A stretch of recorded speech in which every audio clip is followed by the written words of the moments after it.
Hi guys, it's me, Gregory Scott. I am making another one of these because I watched the second episode of, or the first installment of the new Jake Paul series on Shane's channel. And the angle they seem to be taking is Jake Paul a sociopath? So they're taking a really dark route with it. And in the video, he interviews this guy from I think the UK who's watched his behavior, and he really just it doesn't look good.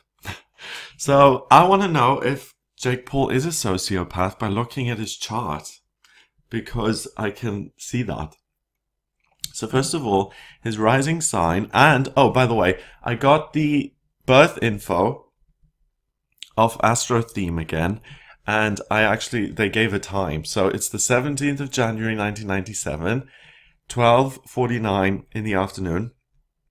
And that's in Cleveland, Ohio. So my nephews were born in Cleveland, Ohio, by the way. Shout out to my nephews. Okay. So first of all, his rising sign is in Taurus at 22 degrees.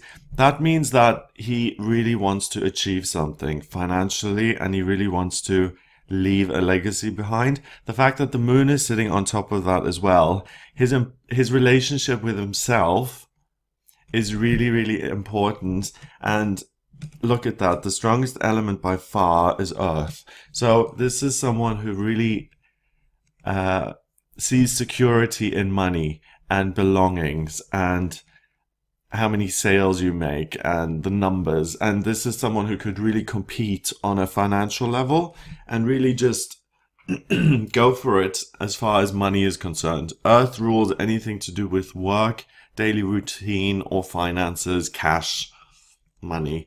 And Taurus is not very flexible. It's really rigid. So it says, I need to have a certain amount in my account. At 22 degrees, master number of the builder, there's a high expectation there. So I really want to achieve a lot. I want to have a lot of money, and I want to feel good about myself. And I will only feel good about myself if I do make that money. And that then is my security, my emotional security, my security in terms of having a house, having somewhere to live.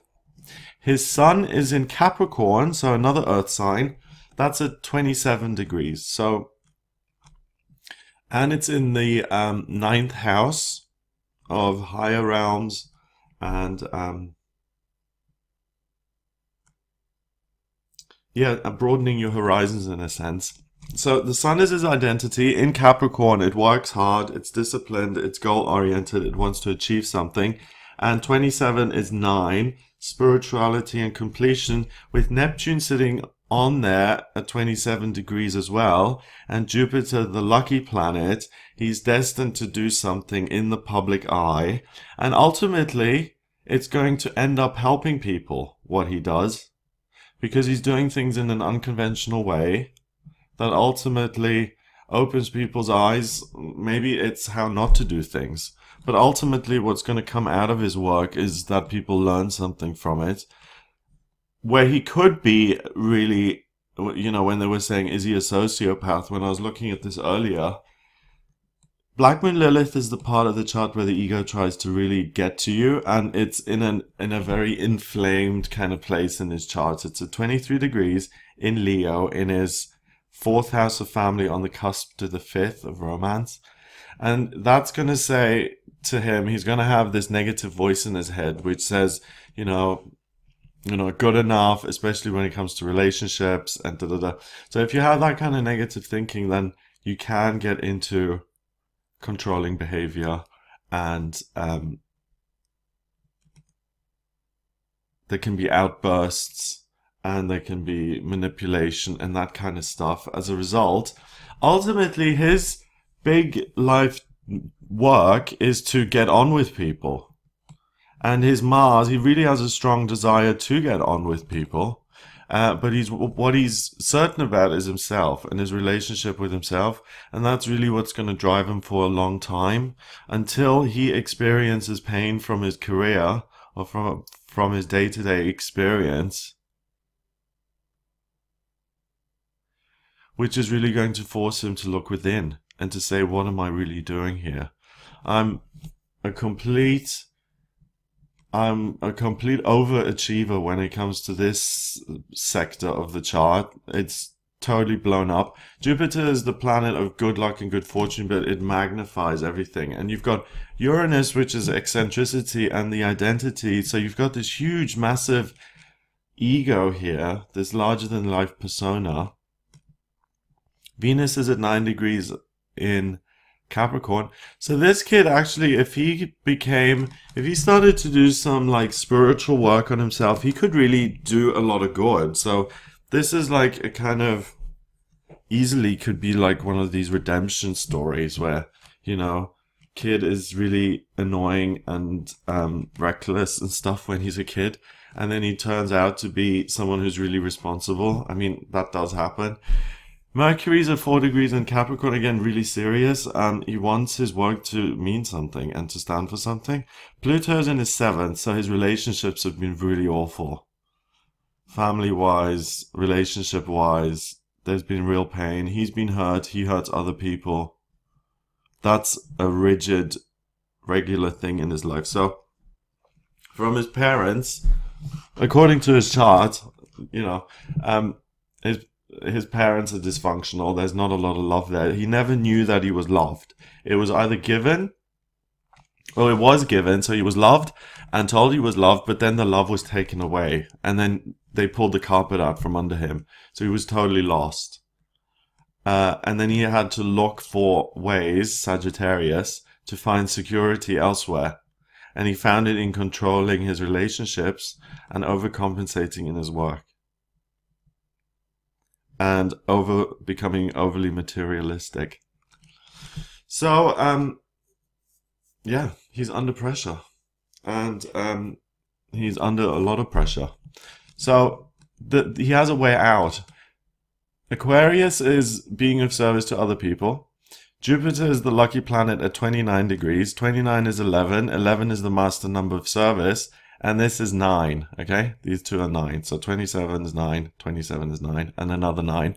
That represents spirituality and completion. So when this guy stops thinking about how much money can I make, how can I compete, how can I be the best, and how can I keep this persona or facade going and control everything, and the best thing that can happen to him is really to kind of let the mask down, and that is going to expose him not as a bad person, just a person with issues like the rest of us. And if he starts to ask, how can I be of service to other people, he can really work wonders, and he can make a profound change and use his platform for real good. It's just that people in life who have been hurt tend to hurt others, you know, inadvertently. You can't help it. If that's all you know, then you lash out the same way you were taught. So the parts of the chart that are difficult are the relationships. Here, this Black Moon Lilith also with relationships. Mars in Libra is frustrated anyway because it rules Aries, and in Aries it can do what it wants. In Libra here, it's forced to kind of put the brakes on and people please and to put on the front. And that's a real clever one. And okay, so again, the sociopath thing. If we're looking at if we're saying a sociopath is someone who has a conscience and who does bad things, but who has a weak conscience and does them anyway and doesn't really care, then Mars at 3 degrees, because 3 is thinking, and Libra is about balancing things up. And Mars is always saying me, gimme, mine. And Libra, sometimes decides to go left and sometimes decides to go right. So iffy moral compass. And the life work is to find a balance in terms of the relationships and not to control the relationships. And not to hurt other people like he was hurt. So, wow, is he a sociopath? He very possibly could be. But with a little bit of guidance in the right direction and a connection to his higher self and his higher power and a bit of meditation, I really don't see that this is like, you know, a Lance Armstrong, where the bad behavior has been ingrained for like decades and decades and decades. So I think there's definitely hope for the best. And it's a challenging chart. So it means that he's an old soul and that he's going to go through things in public life that are really difficult, that most of us don't go through. So he's chosen this difficult thing for himself, really, to ultimately, I really see that ultimately his work is going to end up doing something good. He's going to end up being a good guy. That's what I see. So it's very vague and balanced, because there is the potential to have sociopathic tendencies here, like I said, but there's also the ultimate desire to be of service to people and to be a really good person. And we all have dark and good in us, so it's just about identifying the problems if they're there. Just because you have the potential for it doesn't mean it has to be there. And if there is a potential for it, it can be there. So possibly yes. But if it is there, you can also do something about it. So that's what I would say. So if you'd like me to have a look at your birth chart, I just need your place of birth, date of birth. No, I need your date of birth, time of birth, and place of birth. If you don't have the time of birth, I can rectify the chart for you. It's a process where you give me 10 or more life events, so major things. So when you moved country, when you had a child, when you graduated, when you were burgled, you know, the more personal, the better. And then I can work out your time of birth. So if you're interested in that, then get in touch with me via the email. It's readings@gregoryscott.co.uk. Once I have the time of birth, I can then draw up a chart like this, and I can see what you're about and what your challenges are, and what you can work on. Because all of this, you know, it's not set in stone. You have choice among all of this. Like you saw in this chart, there's the potential for real greatness and also the potential to mess up a bit. So it's not black and white, but it can kind of give you some clarity and guidance in the sense of, you know, what should I be doing for work? What's my life purpose? Why am I here? Where are my weaknesses? What do I need to work on? Where does the ego try and get me the most, you know? So if you're interested, then visit the website. It's gregoryscott.com. Click on the readings tab to audio reading. Please hit the subscribe button on this channel if you like my videos, and I'll speak to you soon.